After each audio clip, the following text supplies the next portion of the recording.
Olá, galera do sétimo ano do ensino fundamental. Aqui é a professora Nayara e nós estamos iniciando mais uma aula da disciplina de ciência, seguindo o nosso plano de estudos tutorados, o PET, volume 2. Iniciando a semana 3 com o tema Placas tectônicas e deriva continental. Então vamos iniciar o conteúdo falando da deriva continental. Observando a imagem ao lado, podemos perceber como os contornos de alguns continentes parecem se encaixar perfeitamente. Então, observem aqui, ó, a América do Sul, a costa da América do Sul, parece se encaixar perfeitamente aqui na África, estão vendo? A Antártida, ó, parece se encaixar aqui na Austrália. Isso é bastante interessante. Além disso, alguns fósseis, como mesossauros, foram encontrados tanto na América do Sul quanto na África. Então, esse animal primitivo aqui, né, pré-histórico, foi encontrado tanto aqui no continente sul-americano quanto no continente africano, que hoje, né, na posição dos continentes que nós temos hoje, nós sabemos que são bem distantes uns dos outros, né? Esses dois continentes aqui são bem longe um do outro. Mesma coisa aconteceu aqui com o fóssil desse réptil terrestre aqui, o Sinognathus, que foi também encontrado tanto na América do Sul quanto lá na África.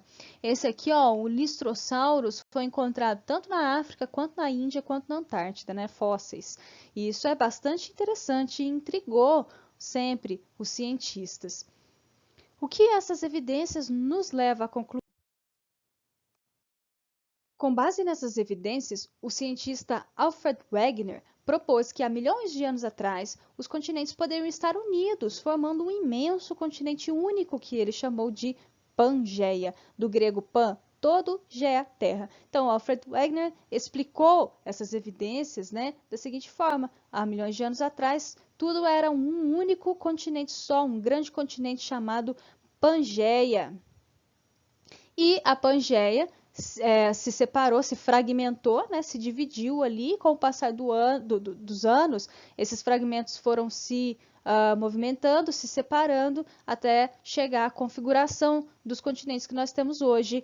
Então, com o passar do tempo, houve a denominada deriva continental. Isso que é deriva continental, esse fenômeno, né, onde os continentes estão à deriva, eles não estão fixos, parados, estáticos num lugar. Eles estão à deriva, né, se deslocando lentamente. E isso pode ser observado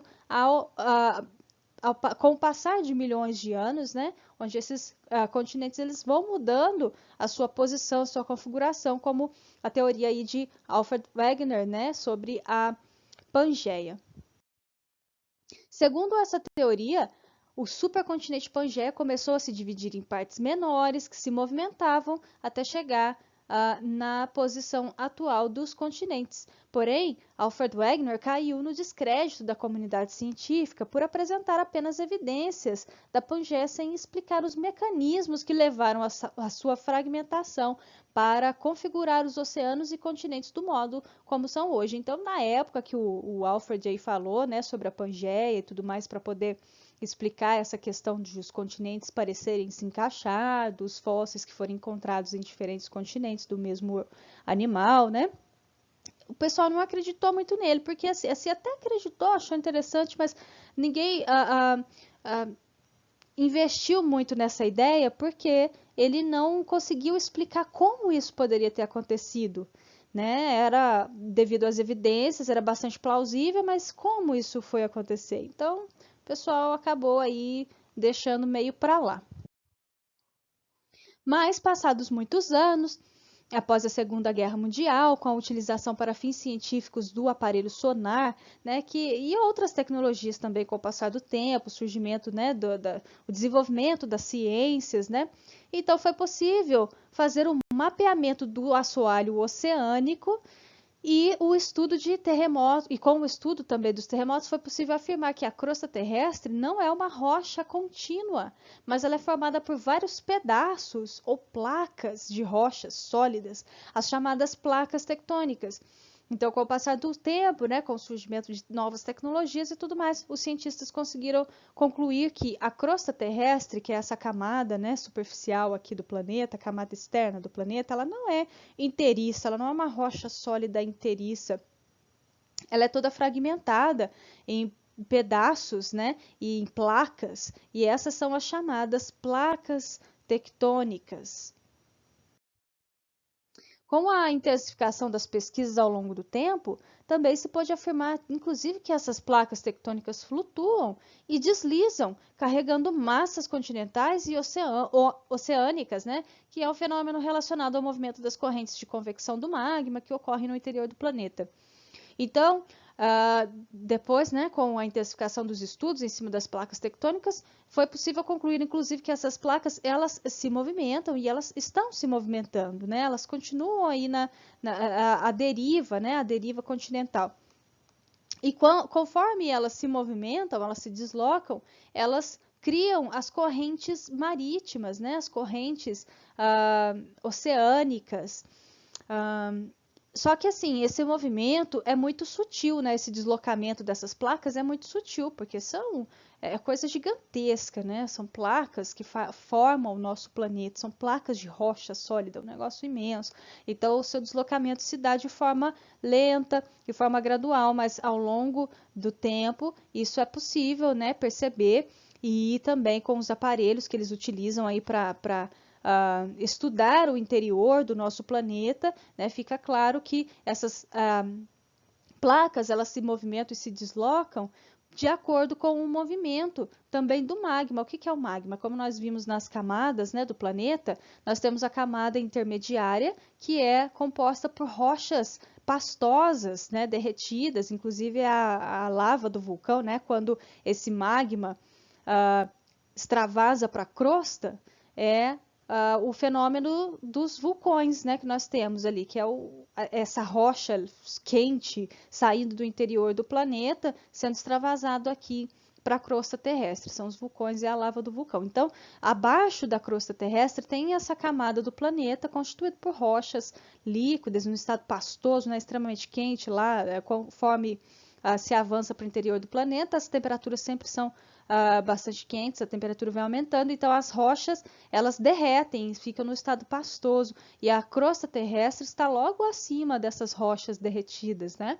Então, isso faz com que as placas tectônicas acabem se deslocando, porque elas estão à deriva sob esse mar de rochas derretidas, né? Esse mar de lava, esse mar de magma. Então, é por isso que há essa deriva continental, há esse deslocamento das placas, dessas grandes placas tectônicas.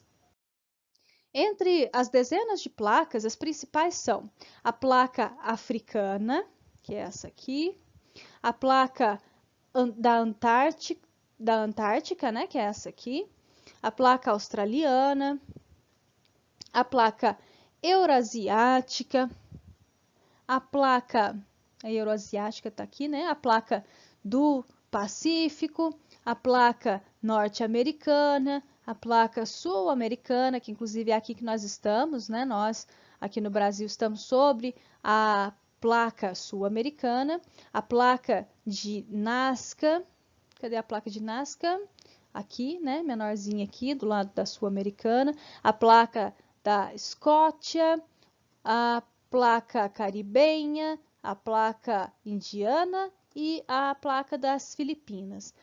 Inclusive, nós aqui no Brasil estamos bem no meio da placa sul-americana, né? Isso é uma vantagem, porque quando se está próximo às bordas das placas tectônicas, há uma ocorrência maior de fenômenos como os vulcões, né? Que é esse extravasamento do magma, dessas rochas derretidas que estão abaixo da crosta, ali na camada intermediária do planeta, né, no manto, e também a ocorrência de vários terremotos, porque com o deslocamento dessas placas, muitas vezes elas acabam se colidindo umas com as outras, né, encostando uma na outra ali, gerando um atrito, e esse atrito ele é sentido aqui na superfície, né, através de tremores de terra. Então, quando se está próximo das placas tectônicas, das bordas das placas, esses fenômenos são sentidos com muito mais intensidade. E se está no meio da placa, né, então é mais difícil sentir. Então, aqui no Brasil, nós não temos ocorrência de vulcões, nós raramente sentimos tremores de terra, terremoto, não tem também, né? Então, e o pessoal que já mora perto dessas regiões já sofrem mais, como por exemplo o pessoal do Japão, né? No Japão tem muito terremoto, porque o Japão é um país localizado bem nas bordas das placas tectônicas, né?